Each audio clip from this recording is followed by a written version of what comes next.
Sahabatku yang terkasih dalam Tuhan, hari ini saya akan membawakan satu tema firman Tuhan dari taufan mengamuk. Jadi saya ambil firman Tuhan di dalam Markus pasal 4 ayat 35 sehingga 41.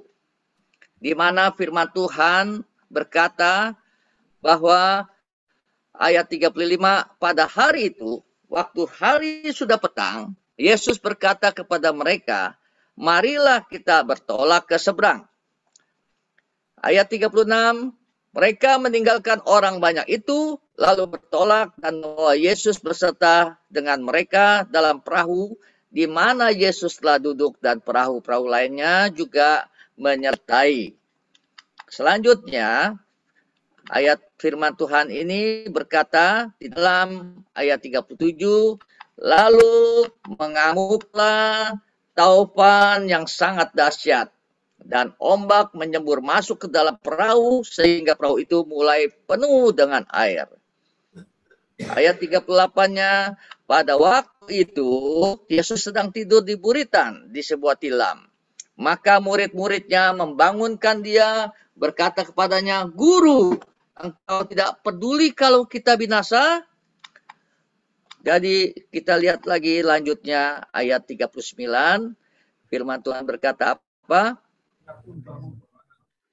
Ia bangun. Yesus bangun nih. Menghardik angin itu dan berkata kepada danau itu, diam, tenanglah. Lalu angin itu reda, danau itu menjadi teduh sekali. Dan ayat 40-nya berkata apa? Lalu ia, yaitu adalah Yesus, berkata kepada mereka, mengapa kamu begitu takut? Mengapa kamu tidak percaya? Ayat 41, mereka menjadi sangat takut dan berkata kepada seseorang lain, siapakah gerangan orang ini? Sehingga angin dan danau pun taat kepadanya. Sahabatku yang terkasih, juga ibu-ibu yang ada di Jom, kiranya firman Tuhan hari ini mengajak kita bahwa menilai, menganalisa bagaimana terjadinya pada saat firman Tuhan ini bahwa ada angin topan, ada badai yang sedang mengamuk. Maka itu firman Tuhan ini untuk menceritakan bagaimana keadaan murid-murid Yesus pada saat itu yang mendampingin Yesus. Padahal pada waktu murid-murid Yesus mendampingin Yesus juga bukan hanya mendampingin biasa-biasa saja. Tapi dia mendampingin Yesus untuk memberitakan kabar baik, yaitu penginjilan Yesus pada waktu itu kepada orang banyak. Dan juga banyak murid-murid juga melihat nih kejadian pada saat itu Yesus mengajar. Pengajaran-pengajaran yang dikatakan pada waktu itu di dalam kitab Markus ini, bahwa banyak pengajaran-pengajaran, perumpamaan-perumpamaan yang Yesus untuk mengajar supaya orang apa yang dia harus lakukan di dalam kehidupan realitas sehari-hari. Bahkan juga diiringin lagi dengan apa? Yesus sambil mengadakan tanda-tanda mujizat. Di antaranya kita lihat apa yang di antaranya mujizat-mujizat yang dilakukan. Luar biasa. Ketika itu di dalam kitab Markus kita lihat sebelum pasal 4-nya, kita lihat perjalanan Yesus itu. Bahwa pada saat itu ketemu orang kusta. Orang kusta pun jadi tahir, disembuhkan.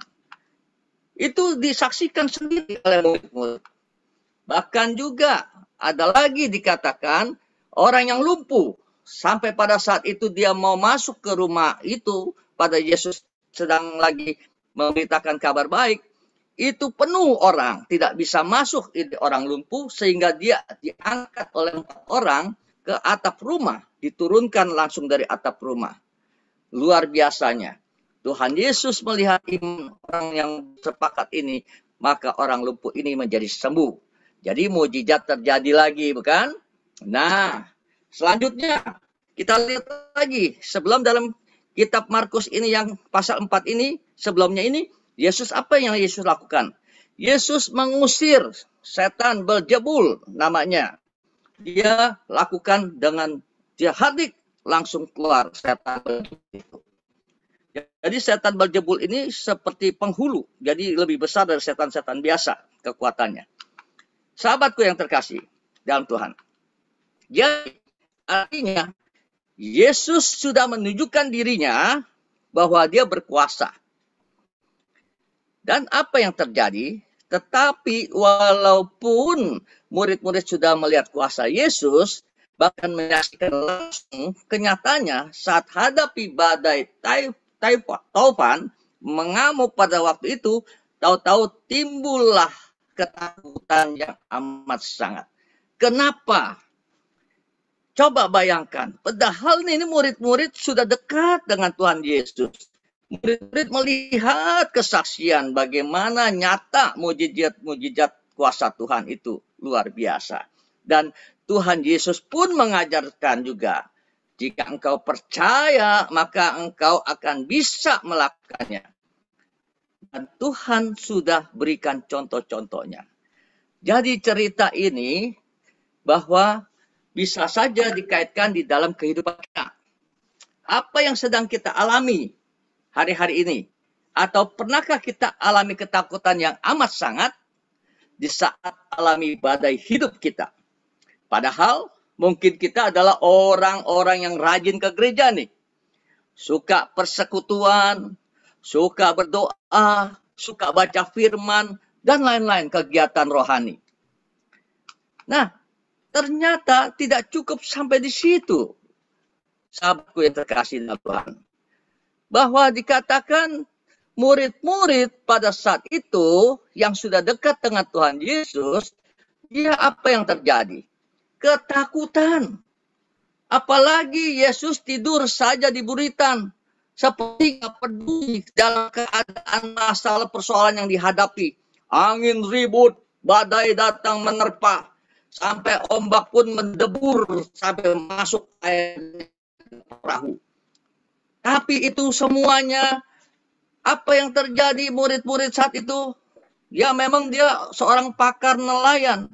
Tapi ketika pada saat itu menghadapi sesuatu yang menakutkan. Ini ibadah di Nusa Kambangan. Dia juga permisan. Sahabatku yang terkasih dalam Tuhan. Ya, tiba-tiba dia takut. Dan apa? Kenyataannya itu tidak menjadi satu jaminan walaupun dia sudah dekat sama Tuhan kalau dia belum bisa meresap apa yang Tuhan katakan. Jadi banyak hanya orang yang ikut-ikutan. Ikut-ikutan ke gereja mau lihat mujizat.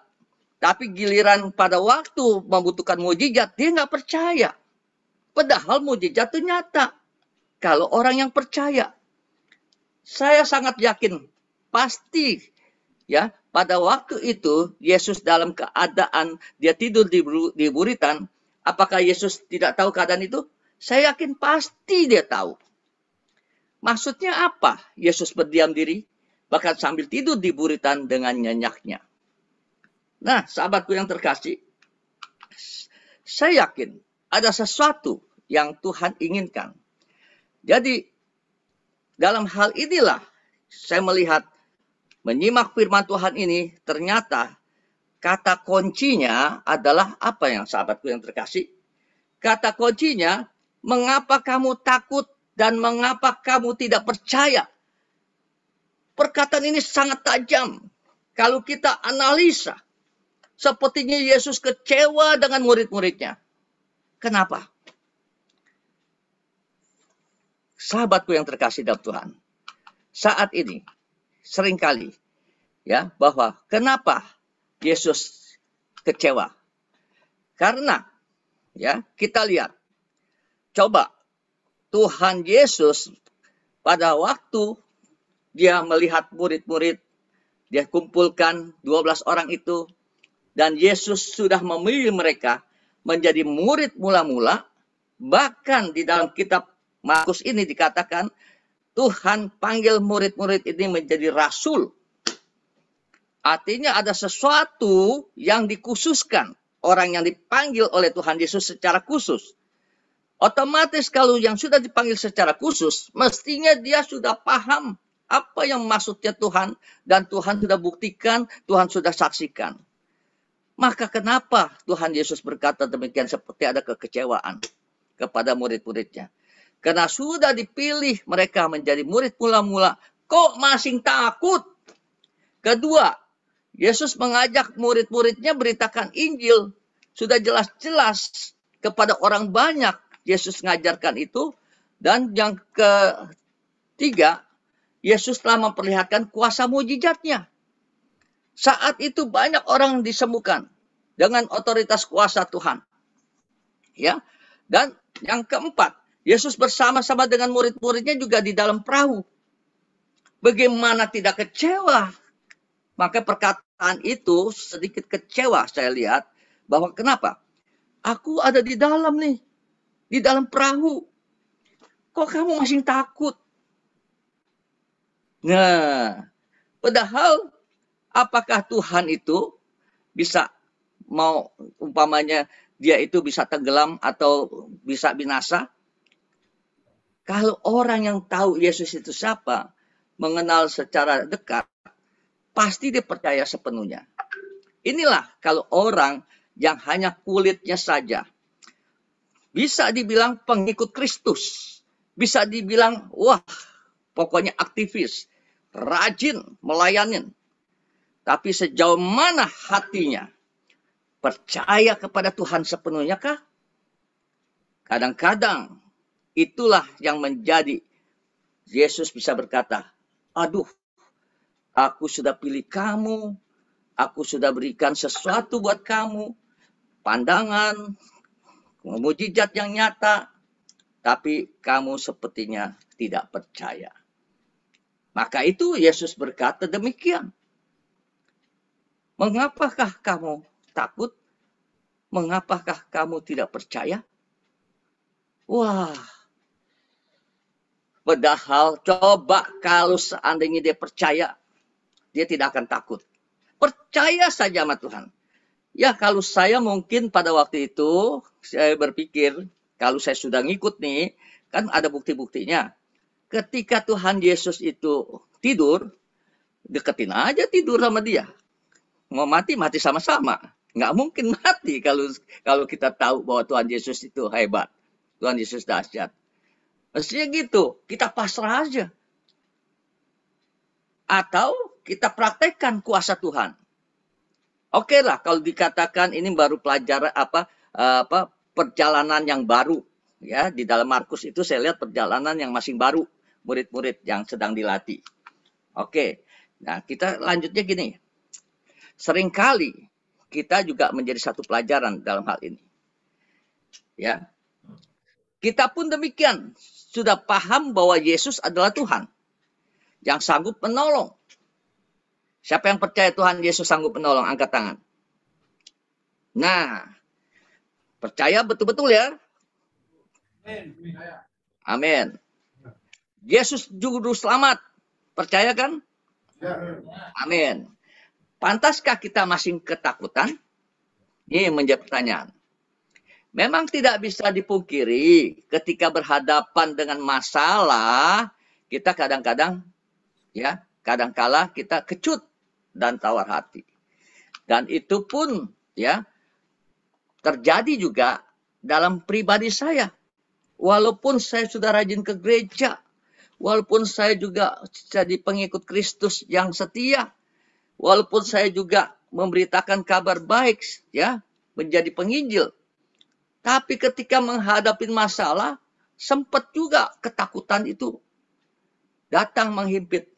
Tapi pengalaman saya, ketika ketakutan itu datang, itu wajar. Wajar. Pertama menghadapi ketakutan itu, kita takut. Bahkan saya sampai menggigil.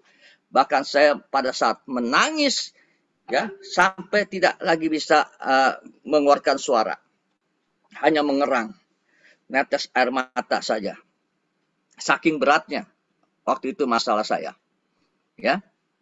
Masalah saya itu rugi dalam usaha, akhirnya saya harus ganti rugi. Padahal orang ini yang memberikan jalan, dan juga orang ini yang menunjuk, orang ini dan segala macam yang bertanggung jawab, semua jelas. Tapi ujung-ujungnya orang taunya saya direkturnya. Uangnya kemana itu jelas larinya. Mereka tahu. Tapi ujung-ujungnya karena dia lihat saya, tampang begini, tampang orang yang berduit, ya bukan dia cari ke orang itu, karena orang itu adalah ada sebagai aparat negara juga yang masih aktif. Jadi dia takut ke sana, jadi tekannya ke saya. Bahkan ketika itu masalah terjadi kerugian, semua akhirnya melimpah ke saya. Uangnya jelas-jelas, dia tahu nih, larinya kemana, kirimnya kemana, gitu. Waktu yang lalu itu, saya membantu teman-teman menyalurkan sebagai tenaga kerja ke Jepang. Apa mau izinnya tidak datang-datang, orang Jepangnya yang bawa lari uangnya. Padahal orang Jepang. Dia yang bawa lari dengan mantan polisi ini. Jadi akhirnya saya yang kena. Dia nggak berani nagih sama mantan polisi. Saya sebagai orang awam, ya ditekan. Datanglah gerombolan bertubi-tubi dari kelompok ini, yang namanya debt collector, yang dari orang yang Bugis ujung pandang, yang dari Ambon, ya, yang dari Manado, pokoknya habis saya digencar. Saya hanya menangis, gak bisa berbuat apa-apa. Sempat pada waktu itu rumah saya diserbu dengan orang yang gede-gede, besar, hitam lagi. Waduh. Tapi bukannya Ken Michael. Bukan Ken Michael. Ya. Nah, itu akhirnya apa yang terjadi? Ketakutan yang amat sangat. Padahal doa tetap tiap hari, baca firman ya oke. Ya, menjalankan firman Tuhan juga oke. Tapi karena saya dipercayakan sama seorang ini let call dari pusat lah pokoknya. Nah, di situ akhirnya saya yang terbeban, yang harus tanggung jawab. Dan apa yang terjadi? Pada saat diserbu, saya takut setengah mati. Di rumah loteng saya menangis. Takut gemetar betul. Sampai akhirnya saya betul-betul.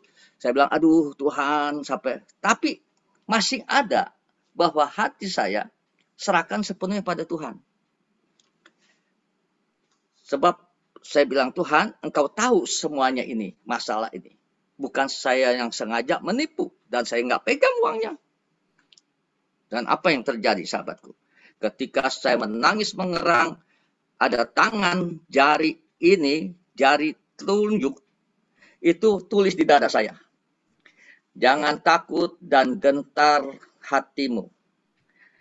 Aku ini adalah Allahmu yang menyertaimu. Waduh, ketika saya tuh lagi mengerang tidur begitu tergeletak, itu ada jari, saya pikir ada orang yang datang di kamar saya, nulis begitu. Sampai saya bangun begitu kaget. Tapi ini masih berasa nih dada saya. Jari yang tulis di dada saya.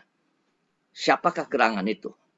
Saya percaya itu Tuhan Yesus yang datang memberikan kekuatan buat saya. Akhirnya saya bangun. Saya tahu bahwa Tuhan Yesus menyertai saya. Saya hadapi mereka. Dan ternyata orang-orang dari teman-teman kita nih, yang Ambon nih, masuk. Langsung saya kasih masuk. Di situ pas saat saya jelaskan, dan dia lihat rumah saya ada itu lukisan perjamuan kudus. Akhirnya jadi teman. Karena saya jelaskan semua perkaranya semua. Dan dia bilang, untung katanya. Pak Andreas jelaskan. Saya sebenarnya sudah niat jahat. Karena itu ada yang orang Bugis juga. Ya, ada berapa kelompok itu. Jadi orang Bugis bilang bahwa saya kalau tidak bayar, nggak apa-apa. saya akan bawa kuping Bapak satu.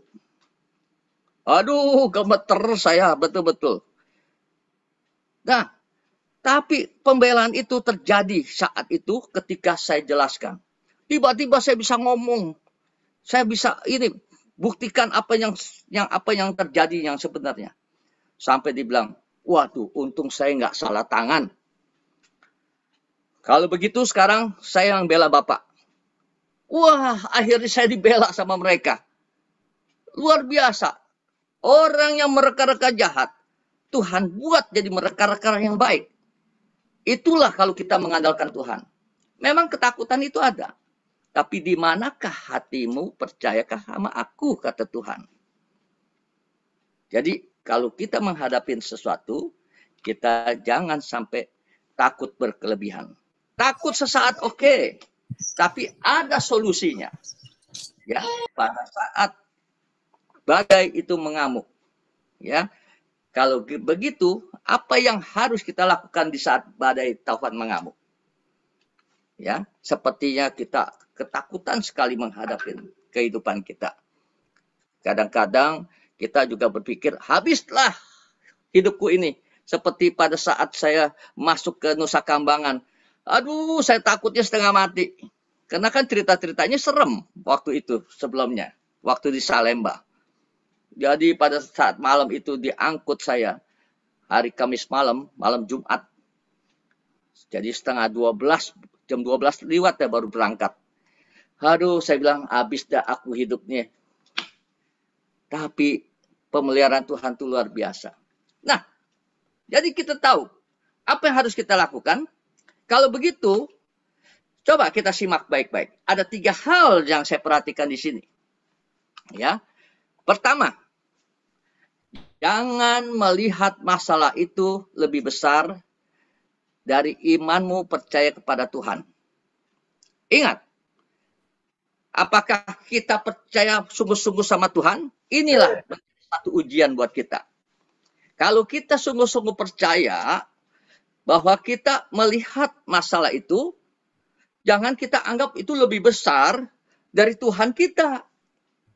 Banyak orang Kristen, ketika menghadapi masalah, dia sudah pikirannya apa? Aduh, habis dah aku. Aduh, mati dah aku. Aduh, hancur dah aku. Banyak kan begitu. Ya, kayak saya juga gitu. Padahal saya juga seorang hamba Tuhan. Tapi pada saat itu juga rasanya, aduh, mati dah aku dah. Tapi semuanya itu kita harus diam sejenak. Kita datang ke hadirat Tuhan. Maka itu jangan melihat masalah itu lebih besar. Tapi datanglah kepada Tuhan. Dia yang lebih besar dari masalah kita. Nanti ada ayat-ayatnya, ya. Itu yang pertama. Yang kedua, jangan lupa kita sudah diberi otoritas kuasa. Iya apa iya ya? Nah, kita harus belajar hari ini. Jadi apakah kita sebagai orang yang sudah percaya Tuhan Yesus diberikan otoritas kuasa? Nah, kita harus belajar. Jadi sekarang ini kita kan sudah banyak dengar firman. Ya, maka itu kita harus belajar. Sungguhkah kita ini sudah dikasih otoritas sama Tuhan? Kuasa sebagai orang percaya, ya. Terus yang ketiga, jangan sekali-kali pernah ragu atau bimbang. Ketika menghadapi masalah, ketika kita ragu untuk kita berhadapan dengan masalah itu, jadi kita bimbang, itu tidak akan menghasilkan apa-apa, bahkan lebih berat lagi masalah itu menekan kita. 3 hal ini kita belajar, kita kupas ya. Kita kupas 3 hal ini. Apa? Bagian pertama tadi dikatakan apa? Jangan melihat masalah itu lebih besar dari iman percaya kita kepada Tuhan. Ingat baik-baik, catat baik-baik ya, bahwa kita punya Tuhan jauh lebih besar. Saya mau tanya sekarang, teman-teman di sana, siapa yang sungguh-sungguh percaya pada Tuhan? Angkat tangan. Amin. Percaya Tuhan kita dahsyat, Tuhan kita luar biasa. Amin. Amin. Katakan kiri kanan. Tuhan kita luar biasa, Tuhan kita dahsyat. Katakan kiri kanan. Artinya kita mendeklarasikan iman kita bahwa kita sungguh-sungguh percaya sama Tuhan ya. Nah, sekarang kita lihat maksudnya apa? Bahwa kalau kita ini melihat masalah itu lebih besar daripada Tuhan kita, itu akan terjadi apa? Nah, kita lihat. Maksudnya, orang yang demikian akan terjadi, kita lihat nih, apa yang terjadi. Ketakutan akan menekan kita. Kedua, kita akan hilang harapan kita. Seperti habislah sudah hidupku ini. Hancurlah hidupku ini. Tidak mungkin lagi. Tapi kenyataannya kita lihat teman-teman kita yang baru kesaksian tadi. Ya, pendeta Elia Karamoy. Tadinya bukan pendeta. Seperti kita semua. Seperti teman-teman di situ. Bahkan dikatakan dia akan menjadi pendeta aja dia tidak mau. Ketika dia merasakan pada waktu itu, dia masuk. Dia seorang pejabat dari bank. Sehingga dia masuk penjara. Dia bilang, habislah hidupku. Masa depanku, malu aku. Seperti nggak ada harapan lagi. Karena kalau orang yang masuk dalam penjara, dinilainya sama orang-orang luar, adalah sampah masyarakat. Tapi buktinya, ketika berjumpa dengan Tuhan, Tuhan poles berlian-berlian yang masih kotor. Dipoles jadi mengkilap. Amin. Saudara-saudara, ini adalah berlian-berlian, permata-permata Tuhan. Saudara dan saya sama. Kita tidak luput dari kesalahan. Tapi janganlah kesalahan kita buat menjadi terpuruk lebih dalam lagi. Tapi mari kita angkat diri kita. Supaya kita menjadi berlian-berlian yang cemerlang. Amin. Yang tadi tidak ada hilang harapan, menjadi penuh harapan. Nah, maka itu masalah kita, apa yang kita hadapi, jangan berkata, waduh besar amat masalah ini, aduh berat amat masalah ini, aduh rasanya aku nggak sanggup. Itu kata kita, amin. Tidak ada masalah yang dikatakan besar dalam hidup kita. Ada ayatnya kita lihat nanti. Terus yang ketiga, lupa. Kita ini sebenarnya sudah dikasih apa? Ya, power supranatural. Ketika kita percaya pada Tuhan, itu ada power supranatural. Kita ada kuasa. Ada ayatnya. Betul apa tidak? Kita lihat nanti, ya. Nah, terus kalau orang yang melihat masalah itu lebih besar dari Tuhan kita, dia tidak akan percaya diri. Dia bilang, aduh, saya ini pasti hancur. Pasti tidak bisa berbuat apa-apa. Pasti akan jadi sia-sia hidupku. Kenapa? Karena dia melihat masalah itu lebih besar dari Tuhannya. Ayo kita rubah paradigma ini. Ya. Yang kelima, ketika masalah itu kita lihat lebih besar, kan timbul tuh ketakutan.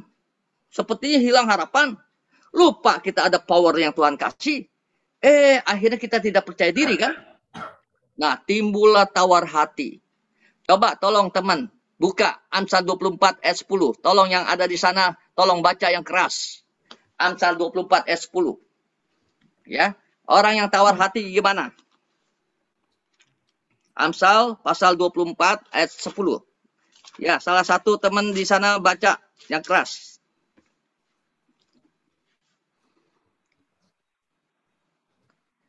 Siapa yang dapat duluan silakan baca. Amsal 24 ayat 10. Jika engkau tawar hati pada masa percakapan Yesus kecilah kekuatanmu. Amin. Jadi ketika engkau tawar hati kena ketakutan itu, ya. Jadi mulai aduh rasanya Kok Tuhan nggak tolong saya? Jadi mulai timbul tawar hati. Pada saat tawar hati itu mencekam dalam hati dan pikiran kita, apa yang terjadi di situ? Dikatakan, pada waktu masa kesesakan itu datang, kecillah kekuatan kita. Jadi makin kita rasa tidak mampu dan berat.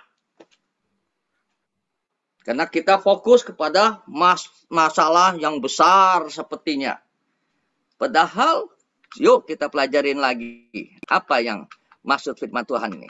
Padahal Tuhan sudah jelaskan, ya, firman Tuhan ada yang berkata begini.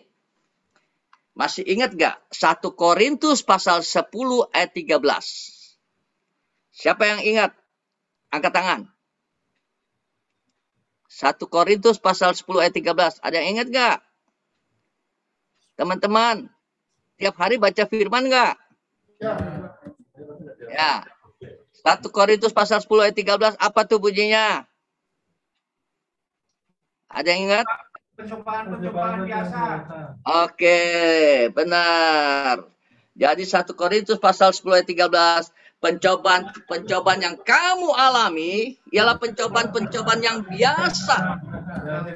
Yang tidak melebihi kekuatan manusia atau kekuatan kita. Ya.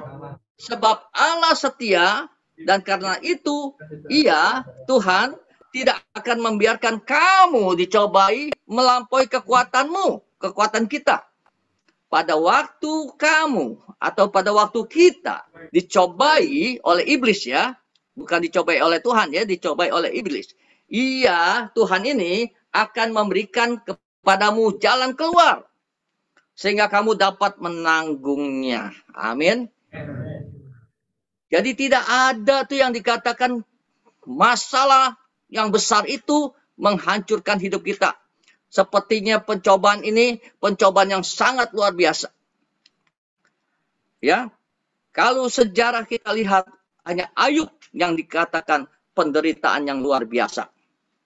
Tapi Tuhan berikan solusinya. Maka dikatakan pencobaan Ayub pun karena Tuhan tahu kualitasnya, Tuhan ya tutup mata ketika iblis coba itu.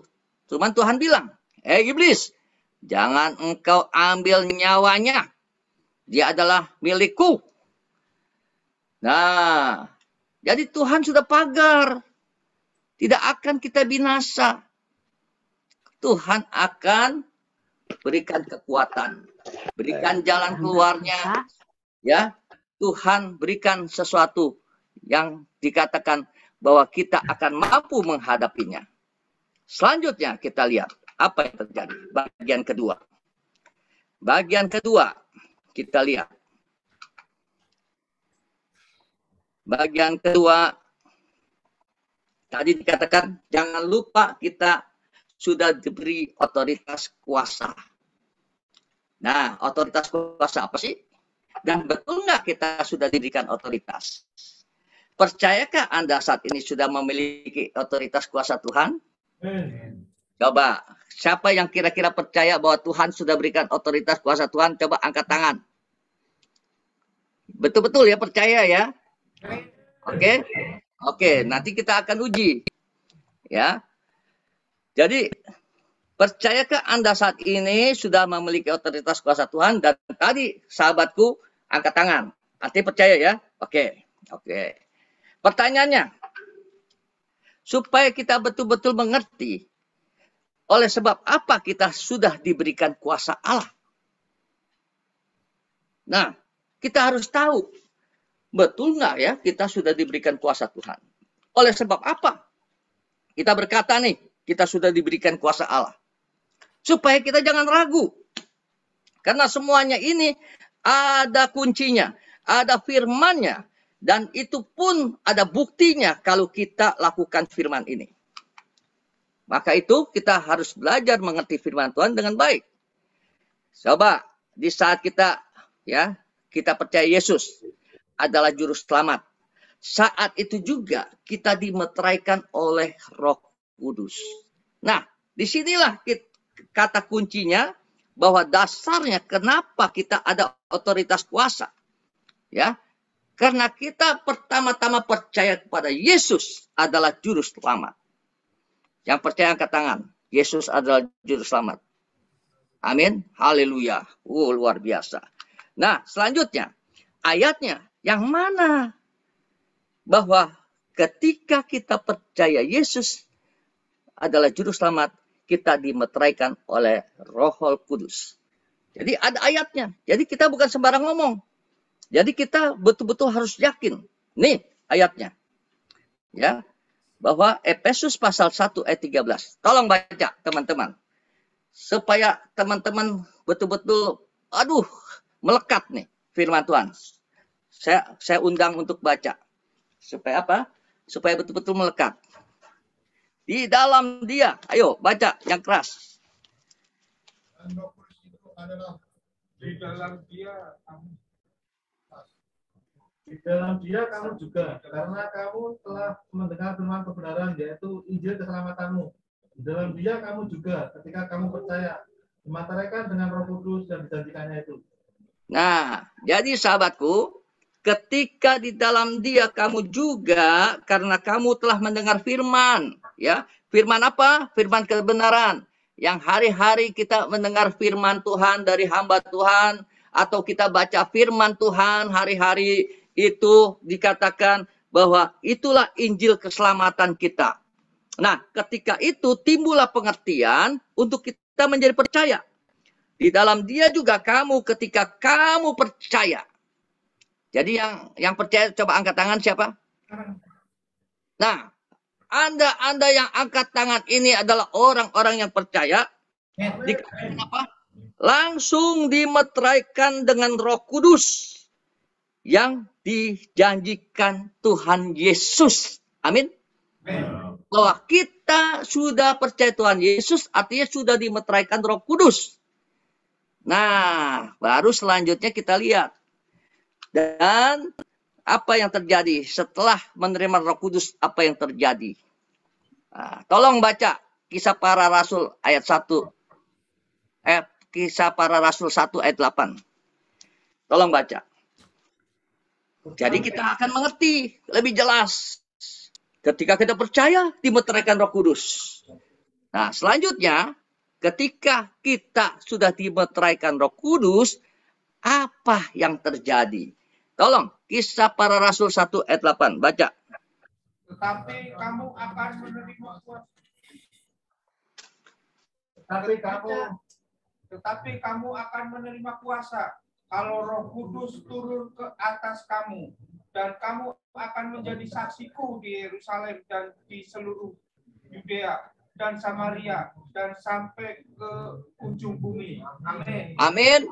Percaya sahabatku bahwa sahabat sekarang sudah diberikan kuasa. Amin. Angkat tangan yang percaya. Bahwa saudara sekarang sudah diberikan kuasa. Karena saudara sudah dimeteraikan oleh Roh Kudus. Inilah bukti diberikan kuasa kepada setiap orang yang percaya. Bahkan ada statement lagi di dalam Markus ini dikatakan apa? Markus 16 ayat 17 sampai 18. Lihat tanda-tandanya orang percaya. Ayo. Markus pasal 16.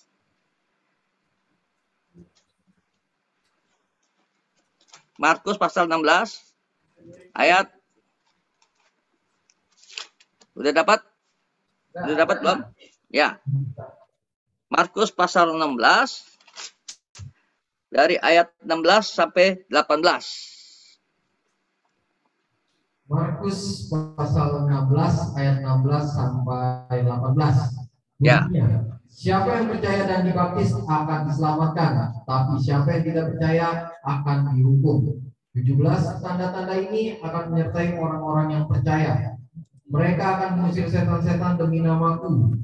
Mereka akan berbicara dalam bahasa-bahasa yang baru bagi mereka. 18. Mereka akan memegang ular, dan sekalipun mereka minum racun maut, mereka tidak akan mendapat celaka. Mereka akan meletakkan tangannya atas orang sakit dan orang itu sembuh. Amin.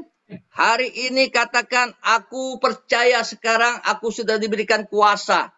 Jadi saudara-saudara, sahabat-sahabatku, kita harus pede. Sekarang ini kita ada kuasa bisa mengusir setan. Ya, ada kuasa bisa jamah orang sakit sembuh. Ya, luar biasa. Jadi apapun masalahnya, ketika kita berhadapan dengan masalah, kita hanya undang Yesus. Biarlah dia berikan otoritas kuasa itu nyata. Bukan kita yang hebat, saudara. Kita tidak hebat. Tapi kuasa Tuhan yang membuat kita jadi hebat. Tapi itu semua juga tidak bisa pamer seperti semau-maunya. Ya, itu menjadi satu kesombongan. Itu kuasa tidak akan bekerja. Tapi ketika ditentukan memang harus pada saat itu dipakai, digunakan ketika kita pada saat terdesak, itu akan terjadi mukjizat. Sahabatku yang terkasih, maka itu hati-hati. Kita ini jangan sampai ragu dan bimbang. Kalau tidak, kuasa Tuhan tidak bekerja. Amin. Jadi tidak ada alasan lagi bagi kita ini takut menghadapi badai. Ya. Tidak ada alasan lagi kita takut menghadapi badai. Di dalam 2 Timotius pasal 1 ayat 7. Apa yang Tuhan berikan kepada orang percaya? Ayo, baca lagi. Supaya saudara tahu siapakah saudara ini. Pantaskah saudara takut menghadapi masalah? 2 Timotius pasal 1 ayat 7. Tolong yang keras bacakan. 2 Timotius 1 pasal 7. Bunyi firman Tuhan, sebab Allah memberikan kepada kita bukan roh ketakutan, melainkan roh yang membangkitkan kekuatan, kasih, dan ketertiban. Amin. Nah, jadi Tuhan tidak memberikan roh ketakutan, tapi juga Tuhan memberikan kita roh yang tertib, ya, yang taat setia pada Dia. Luar biasa.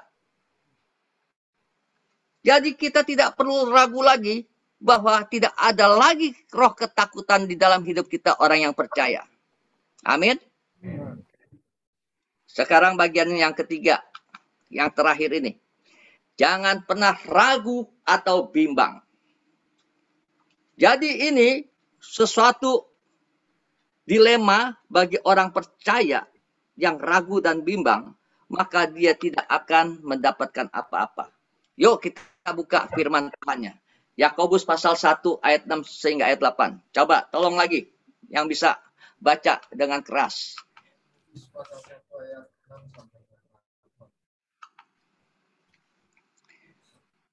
Siapa yang bisa baca?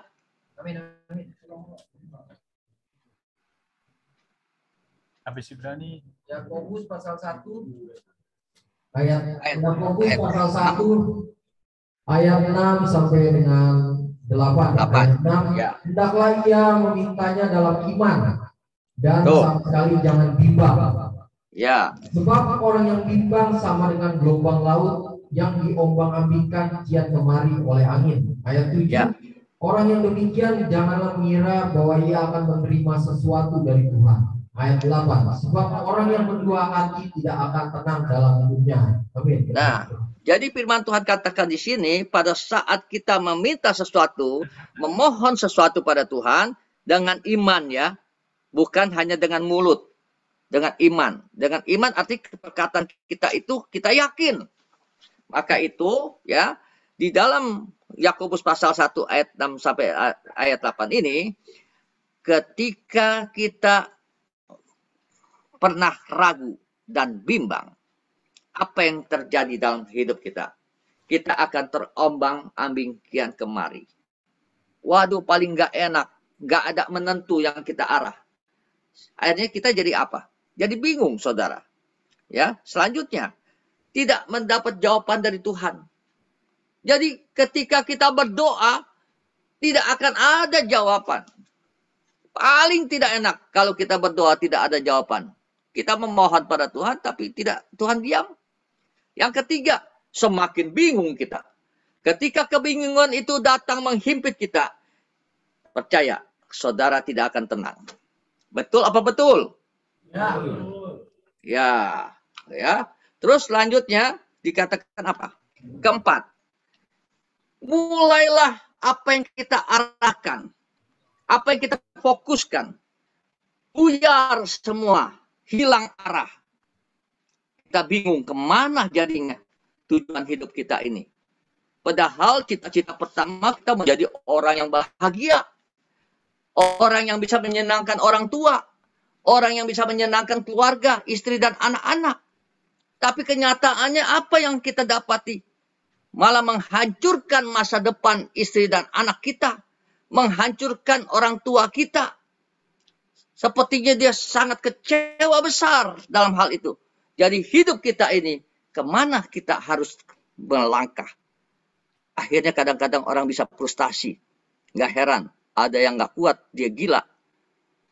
Atau dia bunuh diri. Karena hilang arah. Makanya ngeri kalau kita ragu dan bimbang ini. Yang kelima ya, timbul frustasi menekan kita. Waduh, kalau frustasi sudah menekan kita, hati-hati. Sahabatku, bisa-bisa kita ngomong sendiri. Betul apa betul? Tiba-tiba kita ketawa sendiri. Kita ngomong sendiri. Hah? Orang ngomong apa, jawabnya apa. Itu orang frustasi. Amin. Jangan sampai terjadi demikian. Itulah penyakit ragu dan bimbang itu. Mengerikan. Ayatnya sendiri sudah ada. Dikatakan tadi ya. Nah, terus yang keenam. Nah, tidak heran. Si Petrus dengan teman-temannya di perahu itu timbul ketakutan. Panik dia. Ya, panik dia. Ketakutan. Sehingga dia lupa. Tuhan sudah ajarkan. Otoritas kuasa ada di tangannya. Bagi orang percaya. Maka itu tidak heran. Yesus berkata, mengapa kamu takut? Mengapa kamu tidak percaya? Aduh, perkataan itu sebenarnya kita sedih kalau kita digituin sama Tuhan. Sepertinya apa? Tuhan tahu. Oh, kamu nih ngomong doang. Percaya sama aku. Tapi buktinya apa? Takut. Buktinya apa? Timbul keraguan. Seperti tidak percaya sama aku nih. Tuh, malu kan kalau digituin? Betul nggak?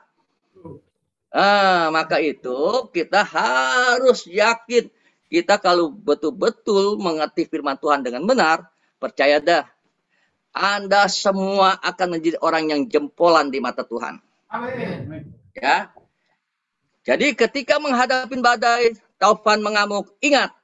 Jangan sampai Tuhan Yesus kecewa kepada kita ya. Oke? Sekarang kesimpulannya. Kesimpulannya, jangan pernah takut menghadapi masalah. Amin. Ya. Yang kedua, jangan lupa bahwa kita sudah diberi otoritas kuasa Allah. Jangan lupa. Jadi ketika kita banyak berdoa, doa kita ada kuasa. Ya, ketika kita berlutut, menyerah pada Tuhan. Tuhan yang ambil alih. Dan kuasa doa itu akan nyata. Maka tidak heran kita bisa mengusir setan di dalam nama Tuhan. Kita doakan orang sakit sembuh. Ya, kalau orang mencelakai kita, Tuhan akan hindarkan. Tidak menjadi kecelakaan dalam hidup kita, tidak ada kematian. Ketika orang yang ingin mencelakai kita untuk mungkin dengan ular berbisa atau jebakan-jebakan atau apa, itu Tuhan yang akan menghindarkan. Tuhan campur tangan. Yang ketiga, jangan pernah ragu dan bimbang saat hadapin masalah. Haleluya, Tuhan Yesus berkati kita semua. Thanks for you all.